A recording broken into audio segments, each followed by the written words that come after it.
بسم اللہ الرحمن الرحیم۔ شروع کرتا ہوں اللہ کے نام سے جو بڑا ہی مہربان اور نہایت رحم کرنے والا ہے۔ شب برات کی رات امام علی علیہ السلام عشاء کی نماز کے بعد گھر کی طرف جا رہے تھے۔ دیکھا ایک شخص راستے پہ رضائی اوڑھ کے سو رہا تھا۔ یہ دیکھنا تھا تو امام علی علیہ السلام قریب گئے اور فرمانے لگے، اے شخص آج رات کون سی ہے؟ تو وہ کہنے لگا، یا علی علیہ السلام آج 15 شعبان ہے۔ بات جب یہاں تک پہنچی تو امام علی علیہ السلام نے فرمایا، یہ رات بیداری کی رات ہے۔ میں نے اللہ کے رسول صلی اللہ علیہ وآلہ وسلم سے سنا کہ اس رات اللہ آسمانوں کے فرشتوں کو حکم دیتا ہے کہ جاؤ زمین کی طرف، اور وہ فرشتے حضرت میکائیل اور حضرت عزرائیل کے پیچھے ہوتے ہیں۔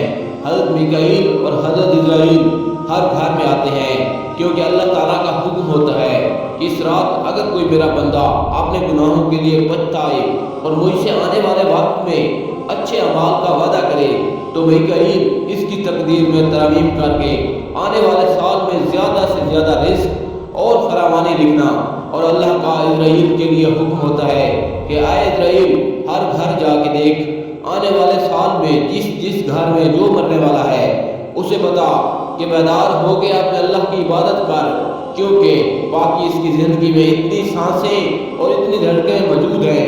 اگر کوئی میرا بندہ اس رات اپنی زندگی میں میری عبادت کے لیے مجھ سے مہلت مانگے تو اس کی زندگی میں فراوانی لکھنا، اور اگر وہ آنے والی زندگی میں مصیبتوں اور بیماریوں سے نجات مانگے تو اس کی آنے والی زندگی سے ہر مصیبت کو ختم کر دینا۔ اے شخص اس رات تمہارے پروردگار کا حکم ہوتا ہے کہ اے فرشتوں جاؤ ہر گھر میں نگاہ ڈالو، جو آج کی رات کسی بھی انسان کی کوئی بھی دعا رد نہ ہونے پائے۔